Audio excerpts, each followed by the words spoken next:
Hey, everybody. I am really, really anxious for you to hear today's interview, and I really want to hear your thoughts because I want to see if this guy has the same effect on you as it did on me. Okay, today I interviewed James Milsom. He's the CMO from Hunter.io. This interview is all about cold email outreach. Okay, now some of you who might have worked with me in the past or you've been following me know that I'm not the biggest fan of cold email, not because I don't think it works, but just because I haven't had the most proven success with cold email. I've been very public that I'm a little bit sort of bearish on email because it's getting harder and harder to deliver. But this guy has this huge report. They analyzed like 11 million emails and interviewed 200 decision makers.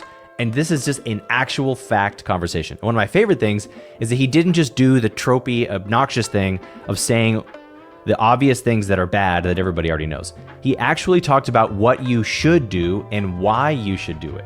This guy didn't just get me excited. He straight up changed my mind. Let's get into it.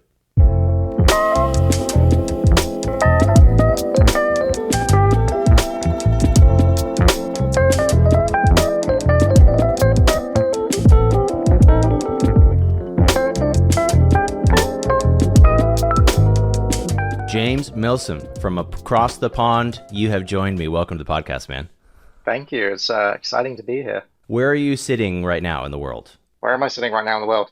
I'm sitting about 3 hours north of London is the simplest way for me to explain that. Got it. You almost went with the philosophical answer of like, Yeah. oh, wow, where are any of us? Are we? Right. I love it, man. Well, dude, you know what? I'm really glad we're talking today for a couple of reasons. First of all, email has always been probably the weakest outbound strategy for me, specifically on the technical side. Like I can't keep up with DMark or DKIM or whatever. I don't know. I can't. I get lost. All the I hate acronyms. it. And all the right. It's like email outbound is really. It feels like it's on the blurry line between sales and marketing. And so sometimes I'm like, we'll just make marketing care about email, and I'll just pick up the phone in between all the emails. But I'm really glad you're here because you have a lot to say about email, more than anybody I've talked to in the last year or so. So I'm excited.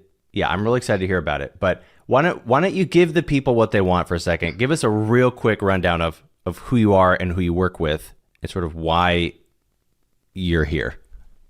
Yeah, sure. So I'm the head of marketing at Hunter. We're an all-in-one email outreach platform.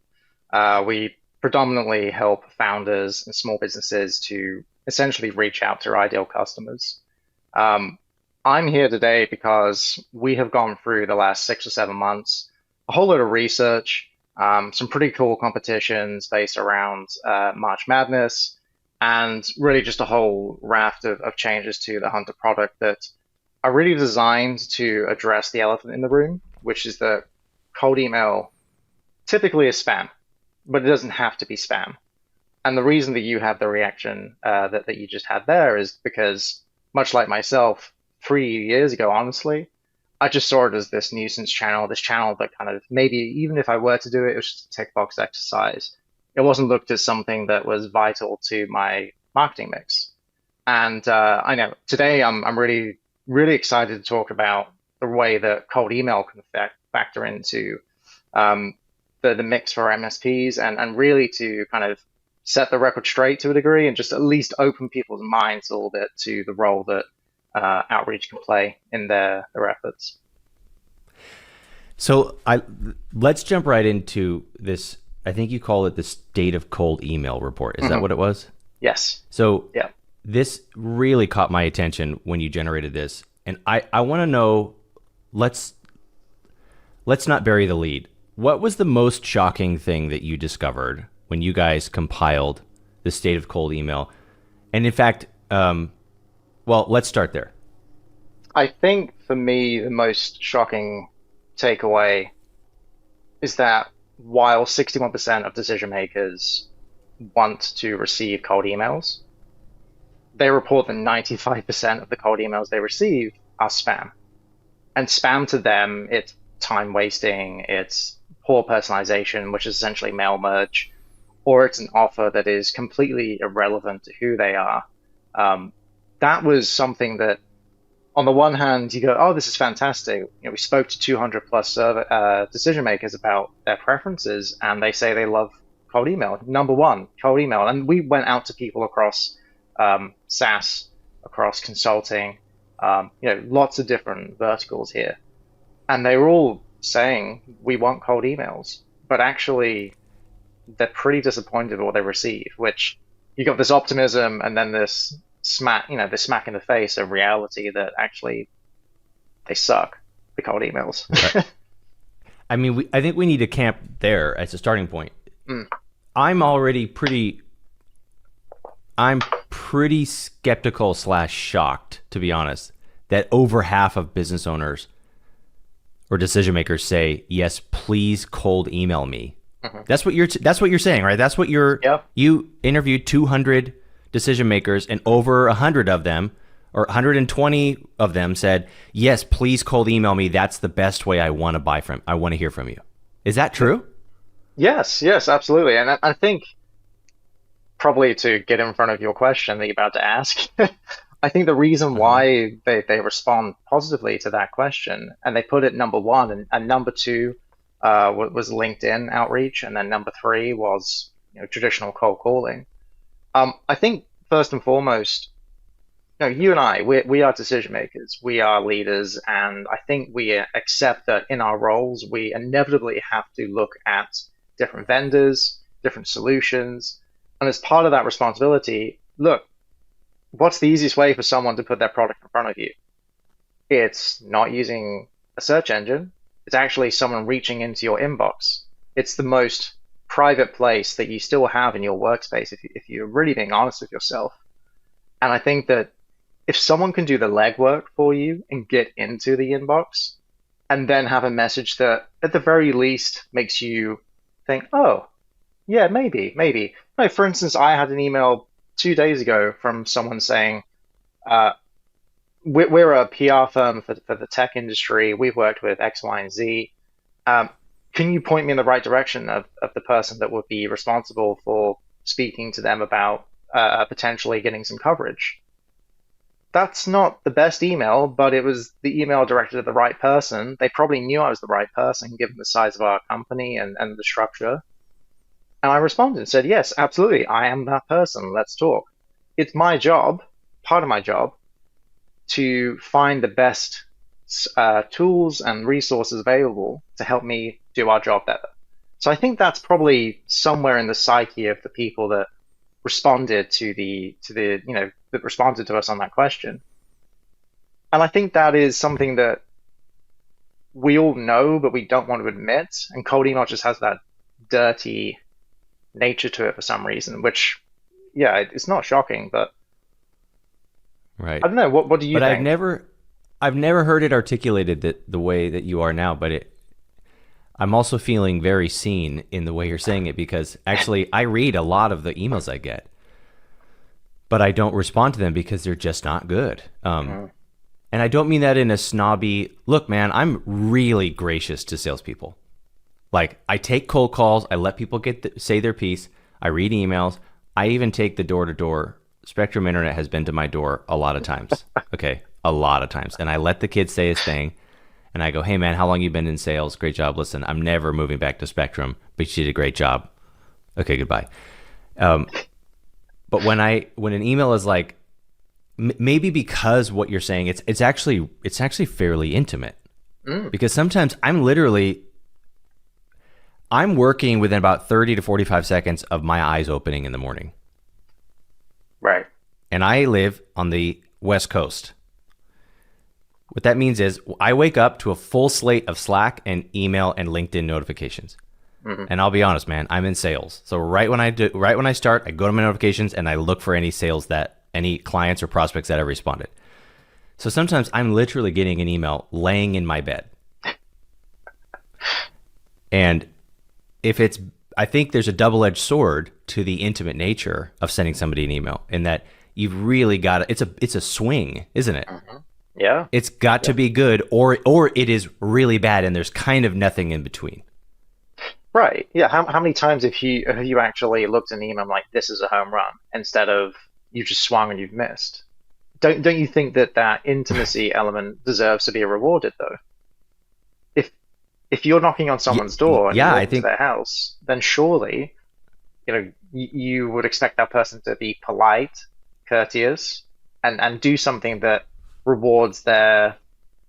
It's a gamble. It's a gamble to open up that email in the first place. So surely the thing that you read should be relevant and actually make you not feel dirty for opening it in the first place. is this why do you think this is why does so many decision makers have a visceral,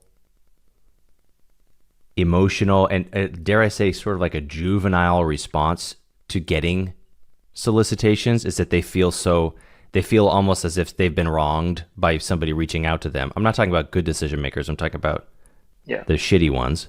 Um, but do you think there's something there, like because people have phoned it in for so long that Mm. they're feeling like their attention is being taken advantage of, and you know what I mean? Yeah. Yeah. I think it's fool me once, shame on you. Fool me twice, shame on me.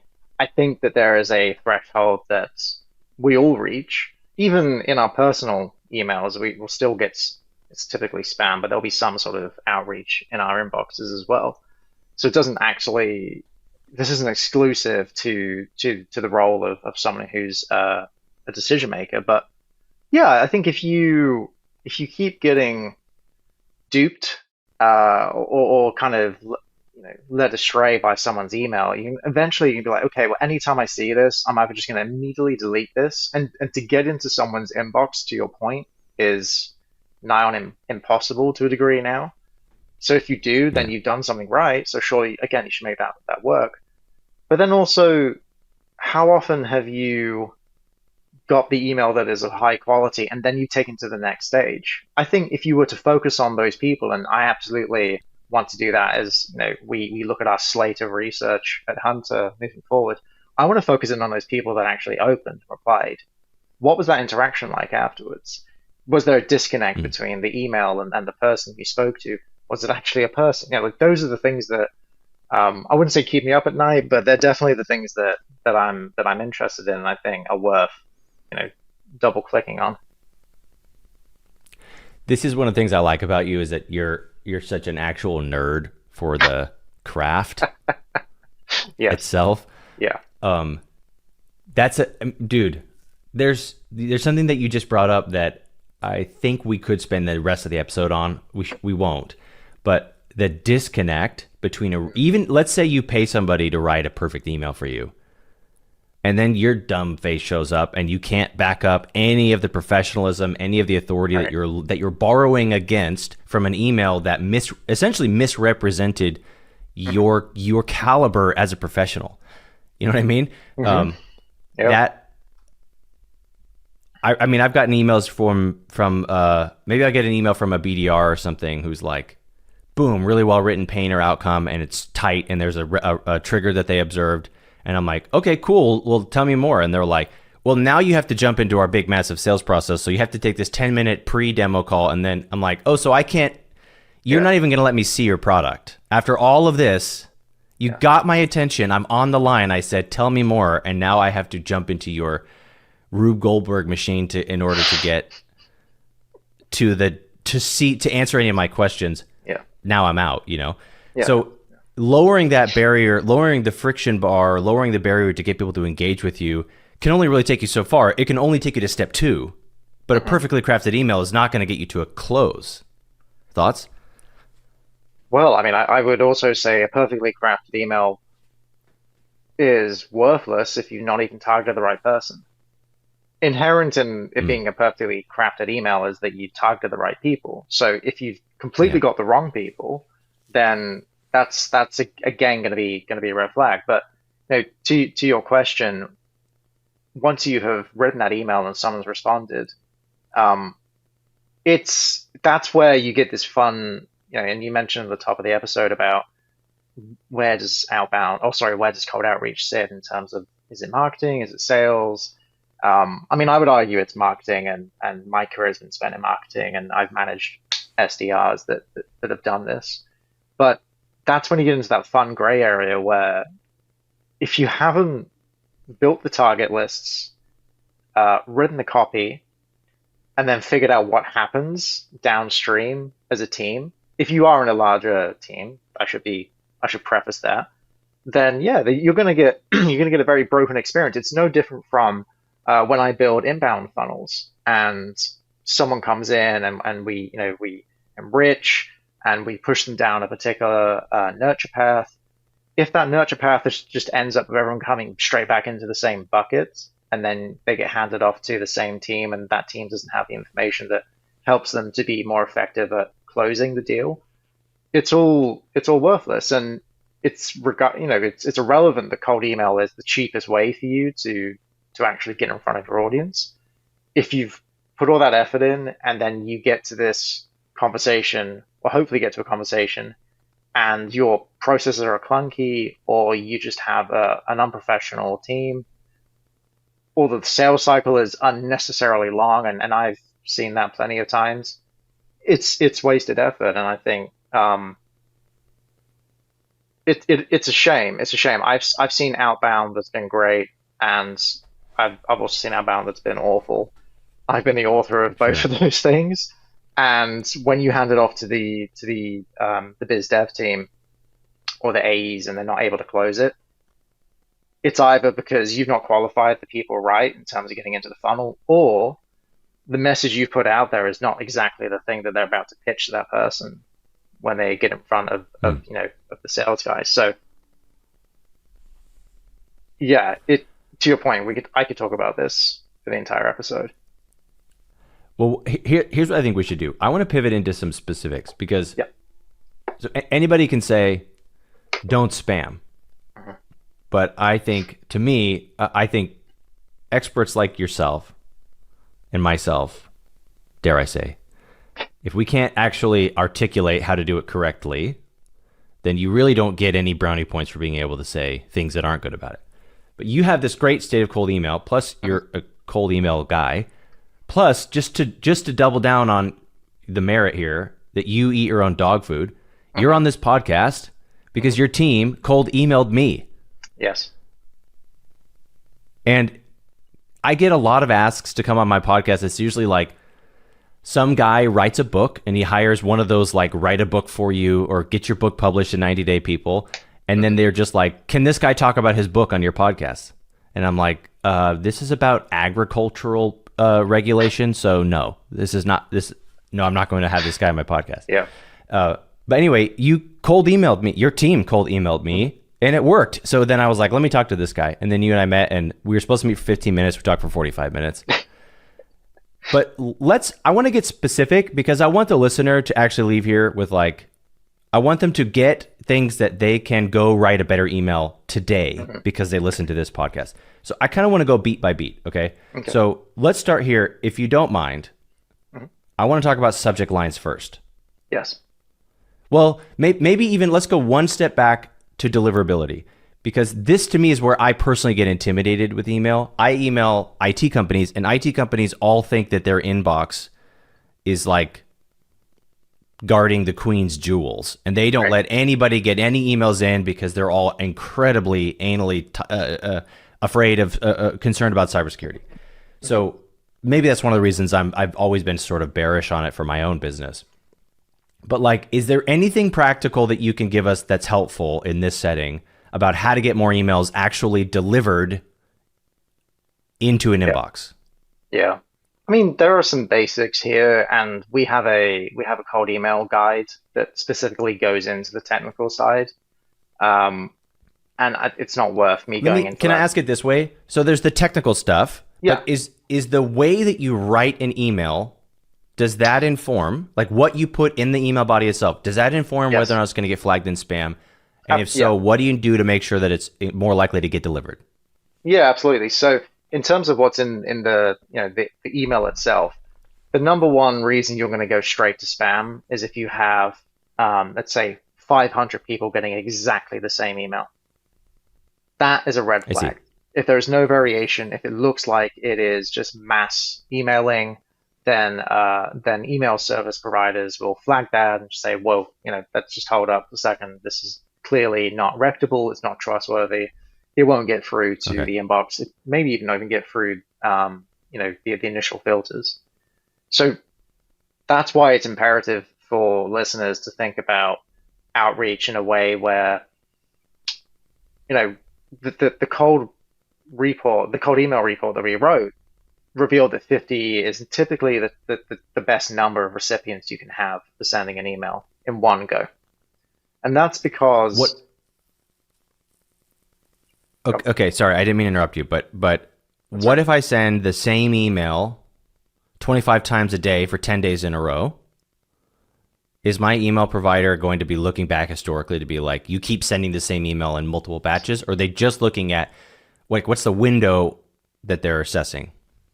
Yeah, so I think if you were to send 25 emails a day, 5 days a week over a 2, 3 week period, that wouldn't necessarily flag um, that wouldn't flag email up with email service providers. Um, Okay. but what the risk is there is that again, you're not putting effort into actually researching and creating unique Yeah. messaging for the recipient. So while you may get through technically, you're still going to come up to a gate and you're not going to be able to go through that gate because what you've written is rubbish.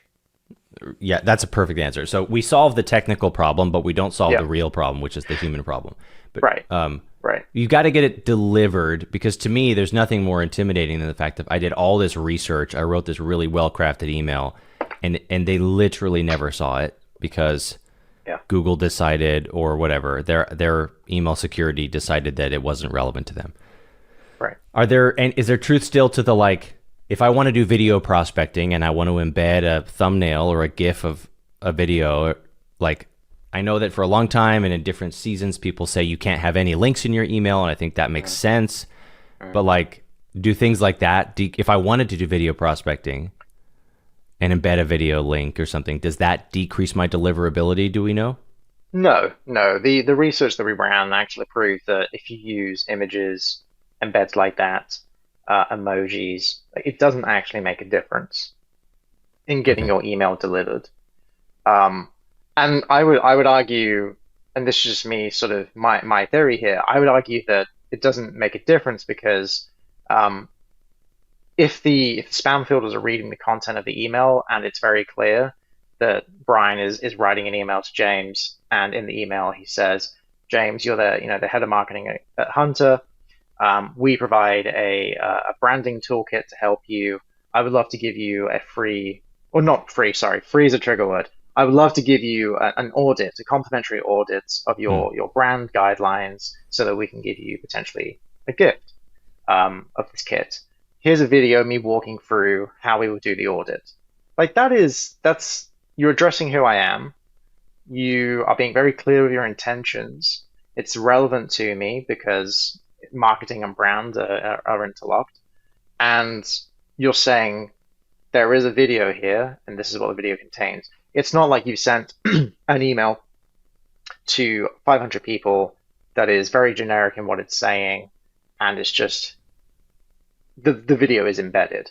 Like there's no An embedded context. video that says Yeah, "check this out!" exclamation mark. yeah, Like yeah. an email server is going to be like, "Whoa, whoa, whoa! Who are you trying to hack?" Right, right. Yeah. But okay, so that's and free is a trigger word. Tell me what you mean Mm. by that. Do you just mean psychologically, or do you mean technically it's a trigger word? Um, Technically, it's a trigger word. So with Okay. Hunter, when you and I should be clear. I don't do these podcasts to push Hunter the product, but this is just an example for you. When you write your emails within Hunter's campaigns feature, there is the option to check for the spam score of the copy you've written. So you could go into Hunter right now, get a free account, write some copy for a campaign, and click the spam score button, and it will evaluate the copy to see if it's spammy. Cool. Anything that normally flags up quickly is when you talk about free or saving money or something that implies a transactional nature to the email. Like that just won't get delivered. Or if it gets delivered, again, it's gonna get flagged by the actual person reading Hmm. it. So the inevitable thing Cool. that you need to do is to look at what you're doing in terms of the outreach and think about outreach as a conversation starter, not the transaction itself. It's, I would like to talk to you about this thing, not we have this thing, we're doing a 30% offer right now. You can get it for $500 instead of, whatever else. That's the Yeah. difference there. Is avoiding this scammy. It's scammy, it's Yeah. spammy. They're kind of, yeah, the same thing. Okay, this is really helpful stuff. So now we've gotten the email in the inbox. Mhm. The next thing I would think is subject line and probably preview text, which is maybe a sub bullet. But can you kind of clear the air on subject lines? Some people say it should have a name in it. Some people say it should never have a name. A lot of people say never use an emoji in a subject line. Just don't use certain words. How do you make it look like a real email, but also you don't want to be disingenuous. You don't want to write something because that's, Yeah.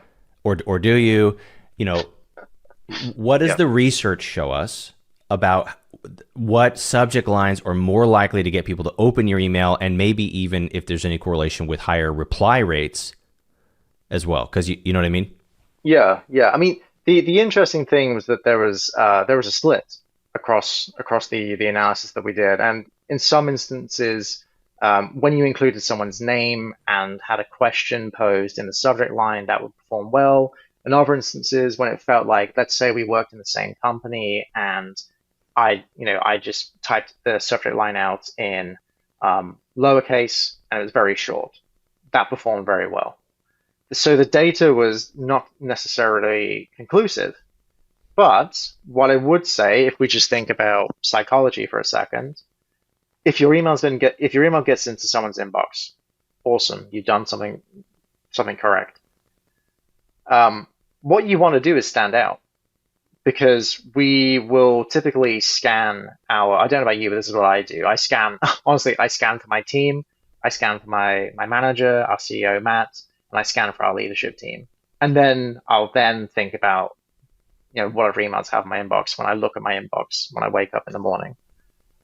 Mm-hmm. If you think about things psychologically here for a second, how you could stand out in the inbox is if everyone has written a subject line that is taking up the entire width of the line in your inbox, then maybe you should have something that's very short. If everyone's using emojis, don't use emojis. And that's a quick test you can do on your own inbox. It's not, you don't have to buy a product to be able to figure this out. Just look in your inbox now and look at the patterns that are appearing, and then find a way to disrupt what your brain is defaulting to in terms of, oh, that stands out. It's a 2-word subject line. Definitely, I'm going to open that. Like it looks different. It's going to get your attention. Nice. That's a good answer. That makes sense. I like that. You mentioned that the data is split. It's essentially inconclusive because I think subject line specifically has always been an enigma, because I find that subject line trends are cyclical, probably for the exact same reason that you are talking about here, because what happens is people don't know what to do, and so they do what everybody does. And then everybody's doing the same thing, and then you have these monstrous sort of, I'll call these like these undercurrent trends in outbound, which of course is going to then skew, like a higher percentage of outbound is going to respond in a certain way because everybody is doing it. So there's more emails going out with the same template, therefore more of those templates are in fact getting feedback. It doesn't necessarily mean that was actually the right thing to do. Right. It's the same way that fashion is cyclical. Like, all the kids walking around look exactly like I looked in 2003. You know what I mean? All my school crushes wore crop tops and jellies and big ass cargo pants, and now all the little kids are doing that again. And like, it's not because that is an objectively cool thing. It's because it's become cyclical for whatever reason, right? And I feel like outbound efforts are super cyclical, because I remember back 2016-ish, I was working in working capital, and this one sales rep wrote an email sequence that was so much better than the marketing teams that they took it and they made it company wide. And he wrote subject line, working capital. I had never seen it done before. Mm. And it was confusing to me because I went, whoa, is this already a thread? Because that's why you write re, because it makes it look like there's an existing conversation. Dude, it went to like the open rate like quadrupled from the stuff that they were sending out. But the thing is, a month later, not only did it not work anymore, it was having adverse effects once you've done it to a certain degree. I remember I got an email. I still think about this. It was a client of mine who had sent me a question and I hadn't responded. So he emails me, subject line, ice cream. And I was like, what the frick are you talking about? And I opened it and he asked me a 1-sentence question that was like a quick response. We never talked about it. If you're listening, Roger, I never forgot your ice cream email. And I was like, this is like a flare gun. You can use it one time and it will absolutely get somebody's attention. What I'm not telling all the listeners is go write ice cream in your subject lines. But the guy understood, I have to get Brian's attention right now, and I know that he won't be mad that I got his attention because I need a yes or no answer to this thing. I need it right now. And so if you think about what he was trying to achieve, he achieved it. And I went, oh, blah, blah, blah. Yes, that's my answer. And we never talked about his subject line, about the ice cream subject line again. But, you know, they said never use questions, or then they say don't use emojis, then they say don't use first names in subject lines. And to your point, how about you just look at what people are doing to you and what bothers you and what do you open? Even go do an audit of your inbox, the last 500 emails, look at the reds versus the unreads, and put it in ChatGPT and be like, tell me trends of what do the subject lines have in common that I read versus the subject lines I didn't read. Yeah.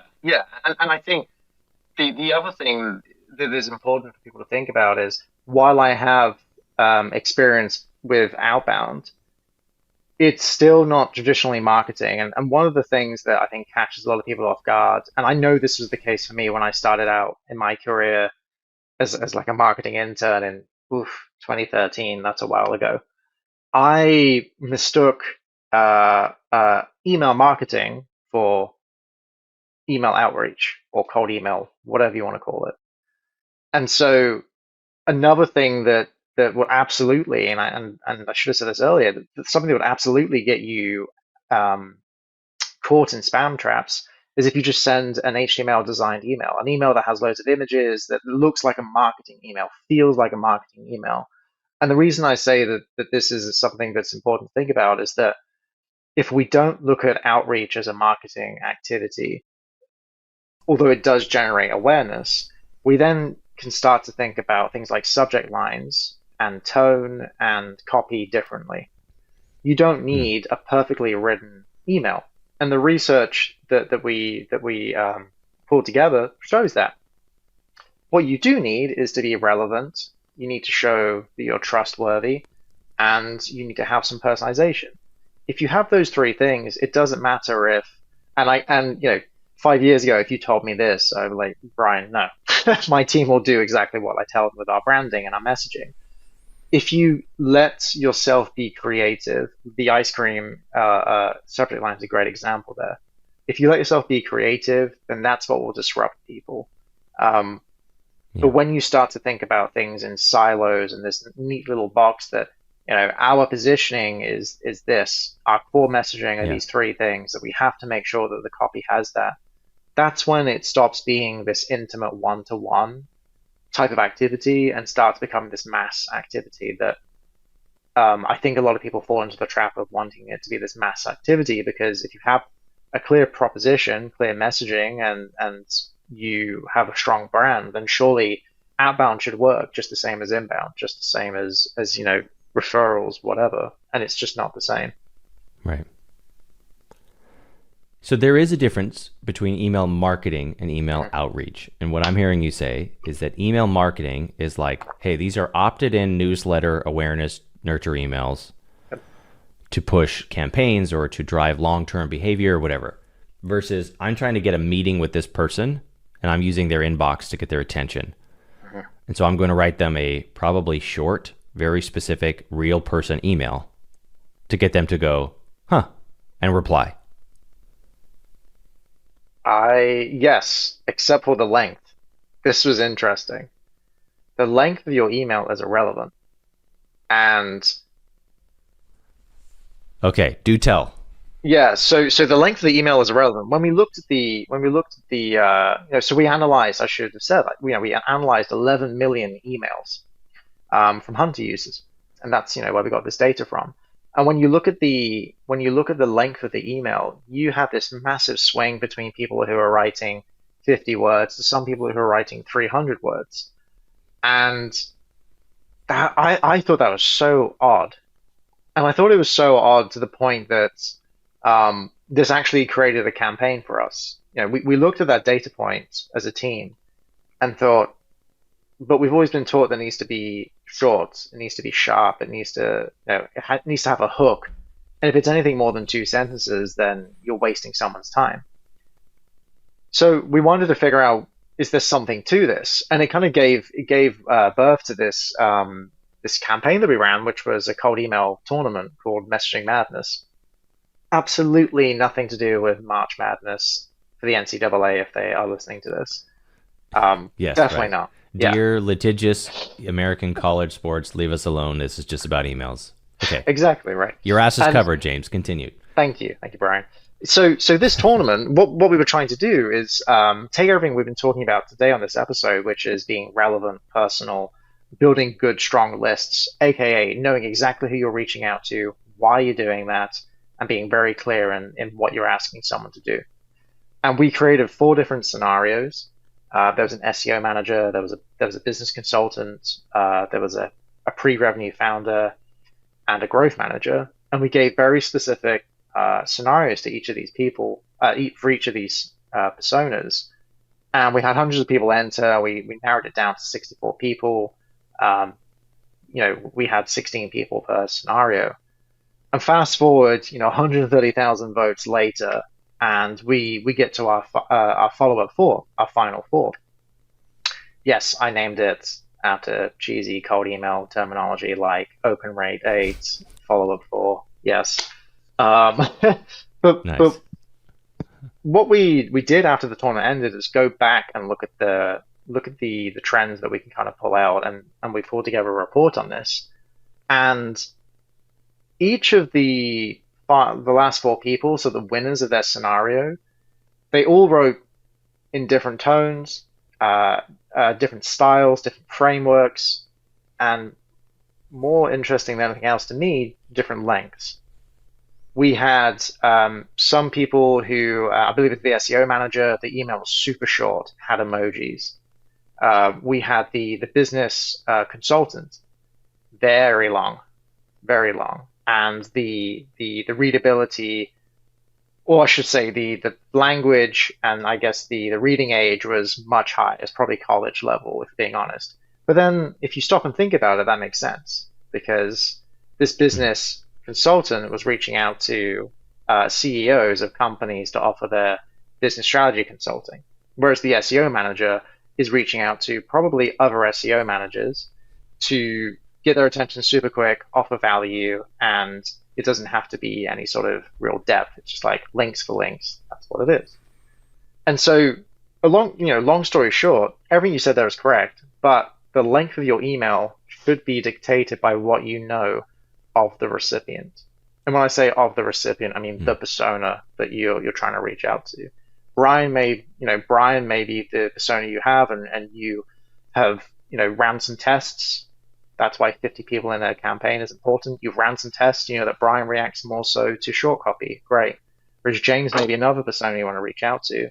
And for some reason, he likes war and peace, like this answer I'm giving you. Uh-huh. And he wants a longer email. You need to mirror, a bit like that episode of The Office where Andy keeps saying Michael's name. You need to mirror the person, not to the point that it's creepy, but mirror the person with their style, what they prefer, and give them that. Don't give them something that they're going to go, ugh, what is this? Hmm. That is a really interesting data point that Mhm. there's no correlation between there's no flat correlation between length of email and success of the email is what you're saying because Yeah. it's completely subjective to the user. Now, could we then drill down and find verticalized trends? Like, because to your point, can we can we personify? Can we make an avatar that says, well, the average accountant is like this, and so I'm going to write an accountant style email, which is going to be more this kind of verbiage, this kind of length, based off of they're probably this age. Yeah. Can we find those things over time? Yes, absolutely. The the thing that I love about outbound, and again, this has been a long journey for me, and I think we all probably start in the same place, how we look at outbound, is that if we have a learning mentality, if we think about just trialing things, if we have a small campaign to 50 people, and we're doing this right now, I should be very transparent. We do this. We're doing this right now. We have a short campaign to one to sales people, one to founders, and we're actually sharing the report. And what we're doing is testing, first and foremost, subject lines. And again, eating our own dog food here. We're doing human written subject lines, AI written subject lines. Which one of those perform better against, in that segment? And then the next phase will be, okay, human written copy, personalized versus, and I'm really excited to be able to start talking about this. We're developing a writing assistant that will help you to overcome a lot of these things that we've been talking about here, which obviously is driven by AI, but it creates unique copy that is personal and relevant to the recipient. And so we're testing that as well. So yeah, I mean, you should be able to get into a position where you're able to have, within your ICP, you may have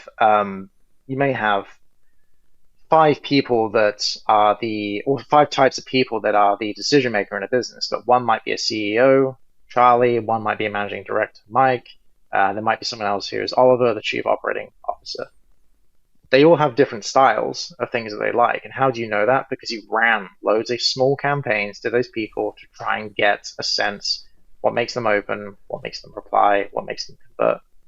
And then the end goal should be a very concise understanding of, it's an avatar, it's a persona, whatever, that you can then use to start to scale this effectively. And that's where things like the writing assistant that we're developing is going to help you to do that, because you'll have to share the persona in terms of how they like to be spoken to, what your tone should be.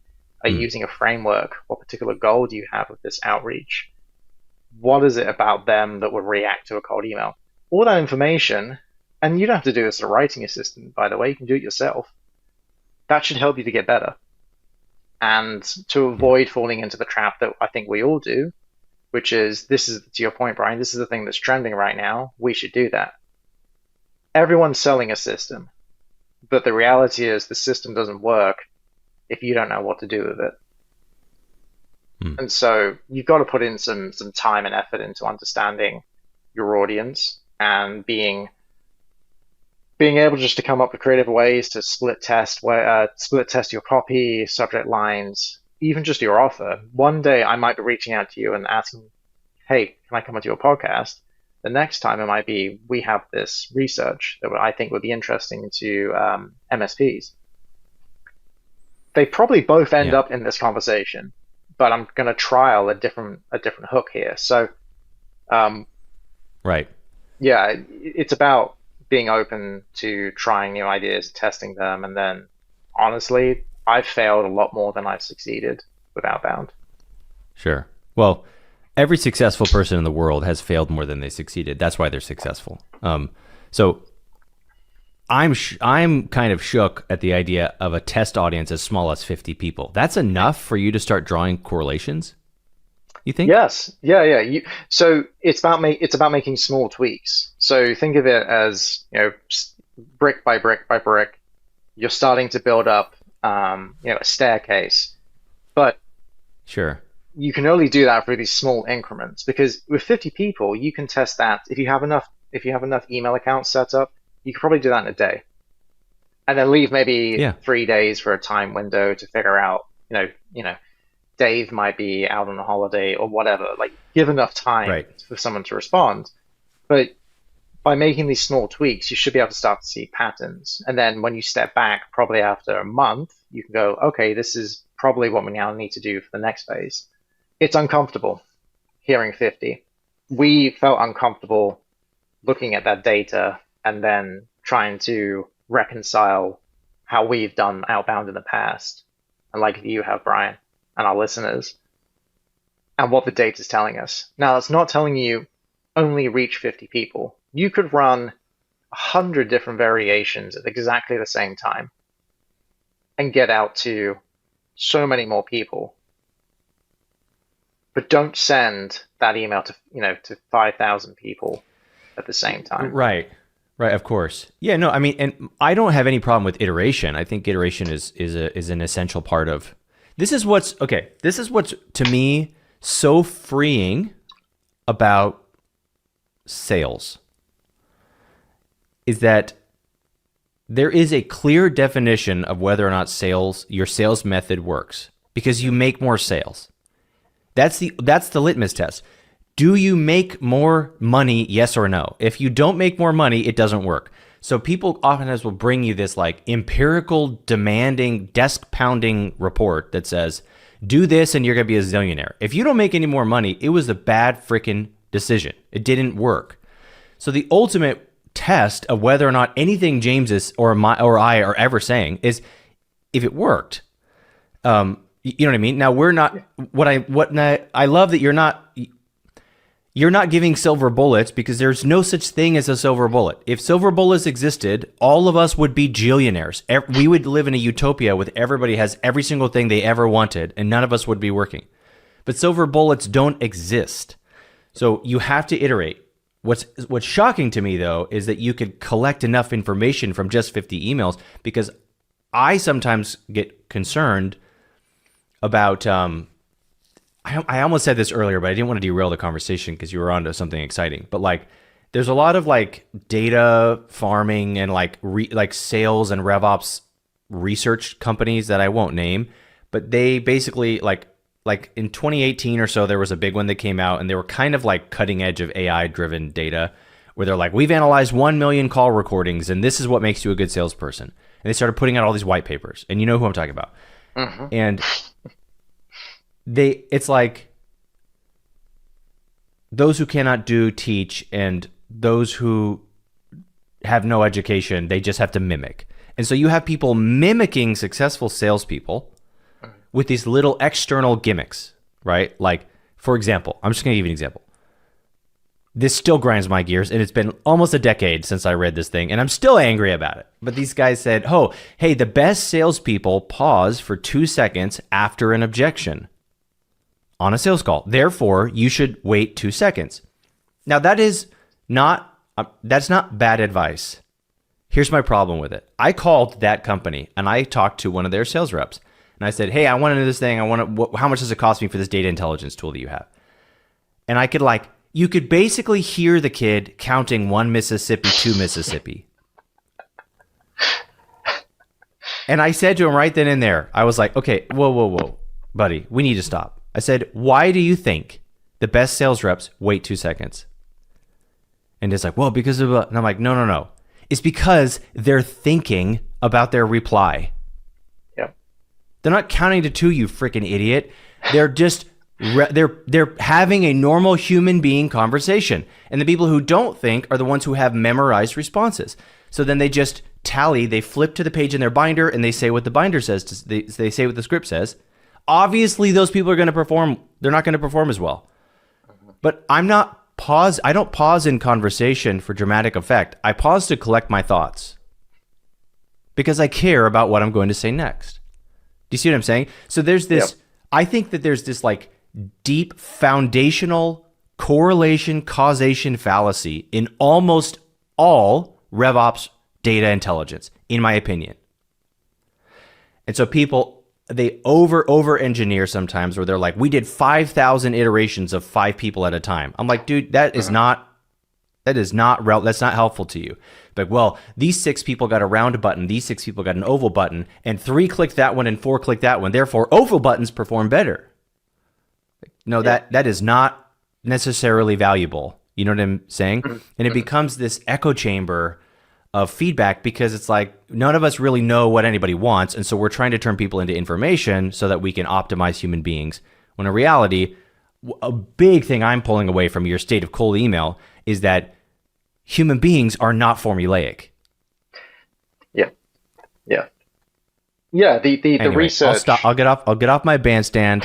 Now I'll pass the mic. I mean, thoughts? Yeah, yeah. I mean, firstly, yes, the research backs that up. Meshing madness back that up.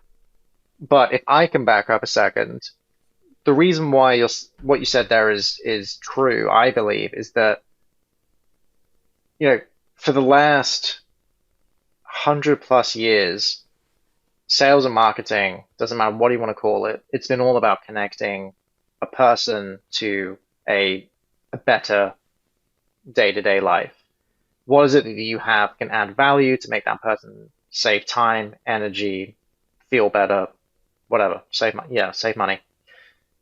That is all based on the idea of I have a solution that could be, to your listeners, that could be your services. It could also be software. It could also be any number of things. That thing was built for someone for a reason, or it's that version of something has been shaped in a particular way for someone. That's someone we would call a segment. There's going to be segments within that segment of people that may want their ice cream to be chocolate. They may want it to be pecan. They may want it to be different flavors. Everyone has a different preference. If you try to give everyone the same flavor of ice cream, then A, that's going to, be boring, and B, not everyone's going to want to take a bite. If you stop and think carefully about if I was on the other end of this message, how would I feel? How would I react? Knowing what I know about the person that's going to receive this. That's when you are thinking about the individual in this process, in the sales cycle. You're not thinking about the number. The number matters clearly. Like you said earlier, the best thing about sales, and I would agree, it's very clear when you're succeeding and when you're not succeeding. But Yeah. it's important to not lose sight of that person. And yeah, I completely agree. Sitting there and waiting until 2 seconds to then respond and not thinking about the purpose behind it. It all comes back to basics. You're talking to a person, that person would want your solution for a reason because hopefully your solution was built for that person. All you need to do is connect the dots. That's it. It's not overly complicated. And I think we've got to this place where yes, there is so much data analysis that's done, and then conclusions are drawn which are super concrete. And what I wanted to do and what the team wanted to do with the research and then the competition we did is to tell you, yes, this is what the data is telling us, but actually it's still dependent on your audience. I can tell you to go and write a 100-word email, use emojis, because it works in this one vertical within this geographic location with people who have just got funding recently. But that doesn't mean it's going to work in anything that's other than that, that segment. So you've got to go back to basics, and it's boring to hear, and I sound like a broken record, but yeah, if you're not thinking about the basics, then you're just over-engineering something very simple. Yeah. James, how are you on time? Because I want to keep talking to you, but we're at the top of the hour. I can keep going for probably another 10 minutes. Deal. Okay, I'll take it. Then let's rapid fire a couple more things. So I think we've already given the people some really helpful stuff. But let me just ask you, high level here, I want to talk about email and how it fits into an overall go-to-market motion. Because the traditional way, especially for MSPs, the traditional perspective for email was either I'm going to hire an agency, they're going to email people for me. So they're using ZoomInfo or Apollo or whatever. They're scrubbing data lists and then emailing them with a slightly changed templated message. Or they think about they buy an email list themselves. They hire somebody on Fiverr to give them a list of email addresses, and then they'll just message them all. Maybe they do it in pieces. Maybe they do it manually. Whatever. But does State of the Cold Email Report have any data about the contextualization of those emails in more of a multi-channel approach, or is that just talking about email as a whole? And even if the report doesn't, do you have any thoughts on where it fits? Yeah, so I wanted to keep sort of a clear delineation between what this could be and what it what it is, sorry, and what it could be. I just wanted our team to focus on cold email. So other than the data point Okay. there that tells you that the top three channels are email, calling, and LinkedIn, there's nothing really there that talks about the position of cold email in the wider go-to-market mix. But I love talking about this. I'm a big believer in you know whether you are selling into the enterprise, and I think Gartner maybe last year said something ridiculous like, and I believe them by the way, it takes like 30 plus touch points to actually get through to your buying committee, which is wild. Or you're talking about SMBs where it's probably a little bit easier, but it's still a lot of touch points. I think it's in that 14 to Still 20 still range. 7 to 10. Yeah, Like yeah, it's yeah, still about 7 to 10 is what we yeah. find. Um, I think if you were to step back as an MSP and firstly just look in the mirror and say, I need to go beyond my network. I need to go beyond these relationships that I've built that I'm able to rely on. The best way to do that actually is to look at something that could amplify your ability to have more relationships in the sales context. And cold email won't replace that. Actually, it's going to help you to create more of it. You won't be selling IT services in your first email. You're going to be inviting someone to have a conversation. So if you can look at everything through that lens, then we can step back again and just think, okay, I'm probably going to be looking at a number of channels here to create that presence, that awareness, with my audience. So the easiest one, the highest trust likely is going to be referrals, but that doesn't scale easily. Then Mhm. there's networking and local chambers and business networks, things like that, but that's going to take a lot of time. And again, you can't really scale that. You can do co-marketing, great, but that's going to be costly. You can do ads, again, that's going to be costly.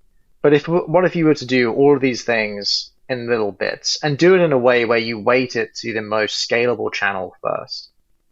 The most scalable channel you have available to you is cold email. Then it's LinkedIn, and then you've got cold calling. And cold calling still has a great role to play, but obviously things are a little bit more difficult in a post-COVID world where we're not in the office as much. If you were to look at cold email in this way, and I think this will help listeners to feel more comfortable. I hope it does. If not, hey, reach out to me on LinkedIn. I'm more than happy to talk to you. Um, think about being in your house. And when you are looking on a search engine, you are actively looking for a solution. You're looking for MSPs in this area, in my local area. You are showing an intent as a searcher to receive information about that thing. And the person that presents the advert to you has gone through a process of knowing that Brian wants X, Y, and Z in terms of value presented to him. He wants to see these five use cases, whatever it is. There is an understanding of the person that would be searching, so you're trying to match keywords or you're trying to match adverts, display banner adverts to someone who matches this profile you have. That is where you are opening the door. And when you open the door, you perform that search and you go out and you see all these options available to you. Think about cold email as the reverse of that. If I've done my job correctly as a sales rep, I have thought through who Brian is, what Brian's interested in terms of his work. Do you want to get creepy and talk about random stuff that you've somehow stalked and figured Sure. out? You know what he's interested in terms of his work, and you have an offer that could really help him. That's low stakes, really low stakes. You're not actually asking for anything other than just a conversation, perhaps, or sharing a link. That again is going through the process of understanding Brian, and it's creating some implied intention there that Brian would be interested in this thing. In this instance, Hmm. you've had to walk up to Brian's house and you've had to knock on the door and you have to wait for Brian to want to open that door. The opening of the door is opening that email. Now, once you're into the house, yes, it depends on what you say. You may completely annoy Brian. On the other hand, you may say something that makes him go, yeah, let's grab a Coke and let's talk about whatever this thing is. If you can look at cold email through that lens and think about it as something that if you've done all the right things in terms of targeting the right people and having the right message, loads of people will see your adverts, but they won't necessarily click on them. Loads of people will see your emails, but they won't necessarily click on them and reply to them if they're not in the right frame of mind at that time to respond.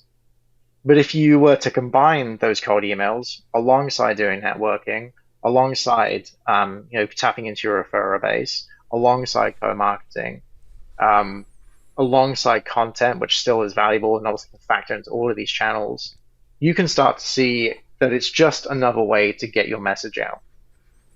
Yeah. That's such a and it's something that I didn't come up with, oh, it's just the same as an advert by myself. That's through having my best friend being an SDR. That's through the SDRs that I've managed. That's, loads of different people in my career. If you can look at things differently, then you can, that change in perspective can lead you to reevaluate that option. And I think cold email does deserve to be reevaluated by listeners, but it has to feel right. It has to feel like something that should be in your mix, and use it effectively.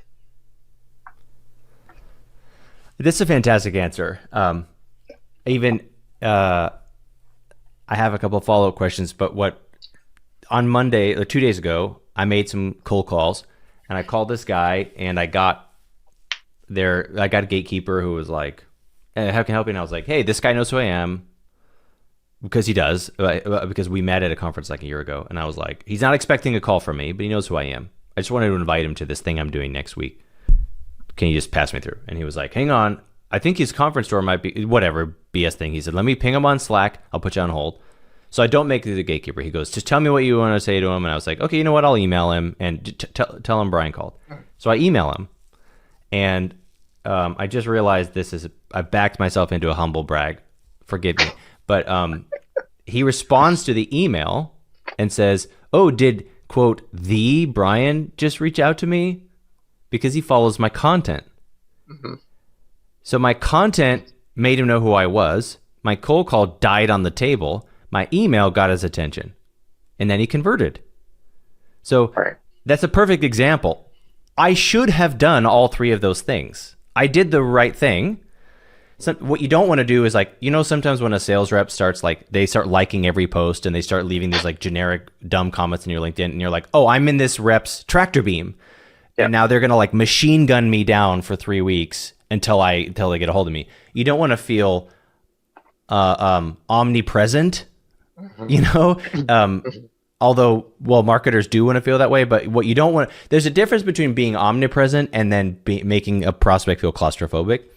But thinking about email as a really viable, intentional touch, rather than saying, this is another place where I can say the same thing to everybody. Don't treat your email like a billboard, is what I'm taking away from what you're saying. Yeah. Treat it more like you knocked on their door and you have to say something to this person in their house. Mm-hmm. Yeah. Put as much thought into it as you would put that, right? 100%. I love it. One more quick question, if you don't mind. You said email. What makes email more scalable than LinkedIn? I would think it's the other way around, because don't you still have to source a bunch of contact records, build out an EMS? There's a little bit more infrastructure behind email, wouldn't you say? I would qualify scalable with effective as well. I think LinkedIn is still a great channel, and I love tools like Expandy. It's definitely in my stack, but it goes back to the very beginning of the episode. And the reality is LinkedIn still isn't that place where you expect to be pitched. LinkedIn at its core, and I know it's not this anymore, and it's a little upsetting. LinkedIn at its core was meant to be a networking platform and a platform to learn. I would argue you now have to go to things like school environments, or that's school with a K, not school environments.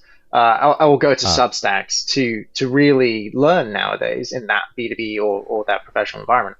Whereas LinkedIn, I think, is kind of getting polluted with what you said there. I'm in the tractor beam, and I'm going to completely going to get gunned down through spamming now. Yeah. So that's why I say cold email is more scalable because the intention aligns more so with what you want here, right? Which is if I get into someone's inbox, it's more intimate. They're probably going to expect some sort of email. They're going to expect emails anyway, but they're especially going to expect emails from someone who has a service to offer. Whereas I think with LinkedIn, we still probably want that to be a space that is not purely being pitched to all the time. Sure. Right. And yeah, you can. That makes sense. Okay. Yeah, yeah, yeah. And with scaling outreach through email, buying your inboxes is not too expensive, and then paying for a subscription to like Hunter, for instance, it's $49 for our starter plan.